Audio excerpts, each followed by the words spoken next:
राधे राधे दोस्तों, श्री गणेशाय नमः। आज मैं सन्नी की कथा सुनाने वाली हूँ। ये कथा इस प्रकार है। एक बार नवग्रह में आपस में झगड़ा होता है।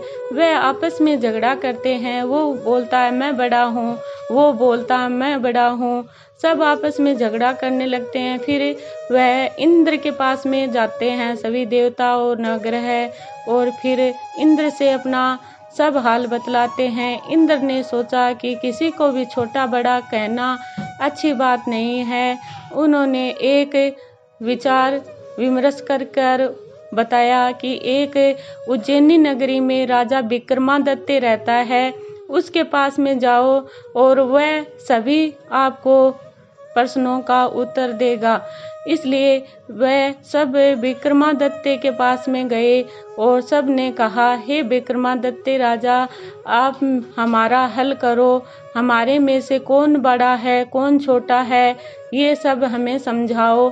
विक्रमादित्य ने सोचा कि किसी को भी छोटा बड़ा बताना अच्छी बात नहीं है, तो इसलिए विक्रमादित्य ने 9 धातुओं के 9 आसन बनवाए। सोना, चांदी, तांबा, टांगा, जस्ता, पीतल, कांसा, लोहा, इस प्रकार 9 धातु बनाकर और धातुओं के हिसाब से आसनों को रखा गया। इसलिए सब आसन ग्रहण कर लिए और शनि महाराज थोड़ी देर में आए तो उनका आसन सबसे पीछे था। अब शनि महाराज ने सोचा कि मेरे को इन्होंने छोटा बताया है। अब शनि महाराज कोपित हो गए और बोले, हे राजा, तू मेरे को नहीं जानता है।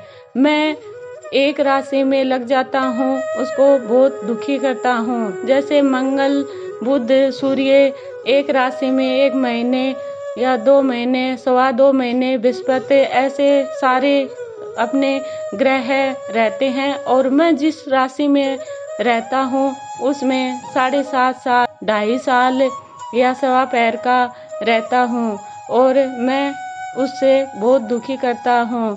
बड़े बड़े राजा भी मेरे से कांपते हैं। शनि की दशा रावण को लगी तो उसका वंश नष्ट हो गया, लंका भी नष्ट हो गई।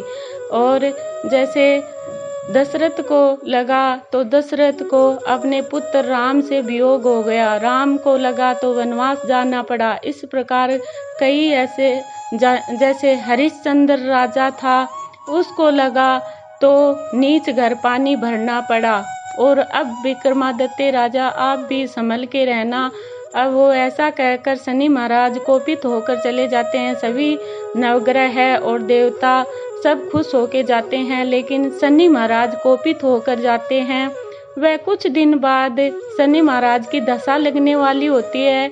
उसी समय वह अश्व बेचने के लिए, अश्व बेचने वाला रूप धारण कर आते हैं, घोड़ा बेचने के लिए।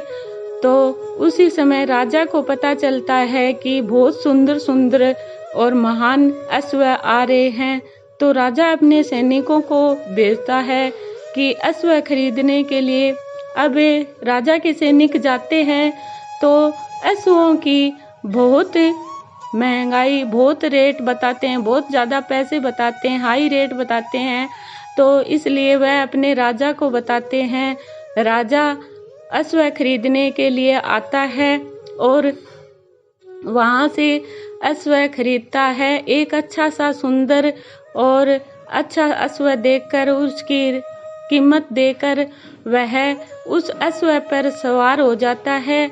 अश्व राजा को सवार होते ही अंतर ध्यान हो जाता है और एक सुनसान जंगल में, निर्जन जंगल में राजा को गिराकर अंतर ध्यान हो जाता है। अब राजा भूखा प्यासा भटकने लगता है। एक सेठ के ग्वालिया मिलता है और ग्वालिये को पानी पीकर अंगूठी देता है और राजा आगे जाता है रास्ता पूछकर। फिर आगे जाकर एक सेठ के दुकान पर पहुंचता है। सेठ के बहुत सारी बिक्री होती है तो सेठ सोचता है, ये मनुष्य, ये राजा विक्रमादित्य तो मेरा बहुत भाग्यशाली है। इसलिए वह अपने रानी के कक्ष में खाना खिलाने के लिए ले जाता है और वहाँ रानी के कक्ष में खाना खिलाता है। तो उसी समय खूंटी हार खा लेती है और खूंटी हार खाती है। उसी समय राजा की रानी ने निश्चय कर लेती है कि इसी ने मेरा हार चुरा लिया है। ऐसा कहकर वह उसको राजा के पास में ले जाते हैं और उसके हाथ पांव काटकर गिरा दिए जाता है।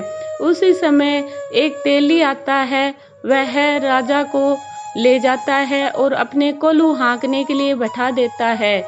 एक दिन बसंत ऋतु थी, बारिश हो रही थी, बारिश का समय था, तो इसलिए वह एक मल्हार गा रहा था रात में। तो राजा की राजकुमारी ने वह मल्हार सुनी तो बोली, ये सुंदर मल्हार कौन गा रहा है? वह अपनी दासियों को भेजती है पता करने के लिए और दासी जाती हैं तो उसे वह चौरंगिये की आवाज़ होती है और वह तेली के घर था। इसलिए वह जाकर बोलती है कि हे राजा, हे रानी, हे राजकुमारी, वह तो एक चौरंगिया है, वो तेली के घर मल्हार गा रहा है। अब राजा की राजकुमारी कहती है, मैं उसी से विवाह करूंगी। अब राजा और रानी बहुत समझाते हैं, हे राजकुमारी, तुम्हारे काबिल वह नहीं है, आपके लिए सुयोग्य राजकुमार, अच्छा सुंदर राजकुमार ढूंढ के आपकी शादी करेंगे और वो आपके काबिल नहीं है। अब राजकुमारी बोलती है, हे पिताजी, मैं तो उसी से विवाह करूंगी। तो इसलिए उससे राजा ने तेली को बुलवाया और कहा, तेरे घर पे जो चौरंगिया है उसके साथ में मेरी राजकुमारी की शादी करेंगे, इसलिए तुम शादी की तैयारी करो। अब राजा को तेली ने कहा कि हे राजा, वो हम तेली और वो चौरंगिया और आपकी राजकुमारी, आपका और हमारा क्या साथ होगा? और वो राजकुमारी है, वो हाथ पैर कटा हुआ चौरंगिया है।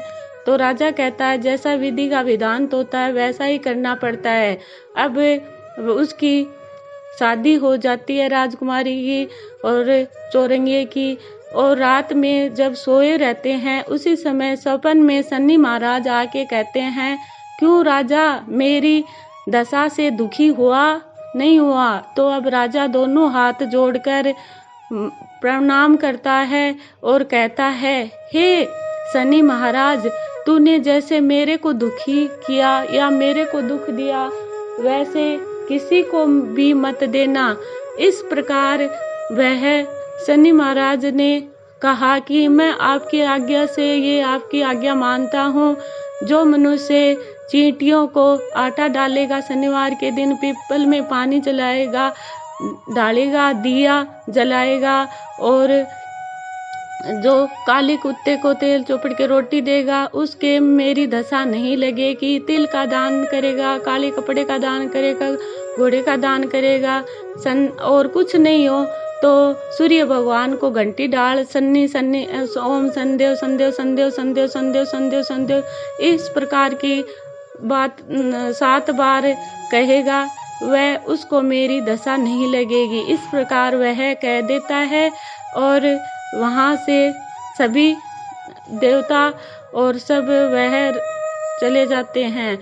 अब राजा को उसी समय हाथ पैर देकर उसकी राजकुमारी बहुत खुश होती है और वह सब हाल बताते हैं। राजा उससे राजकुमारी से बताता है, मैं उज्जैनी नगरी का राजा हूँ, विक्रमादित्य, और मेरे ये दशा लगी हुई थी इसलिए मेरे हाथ पांव कट गए थे।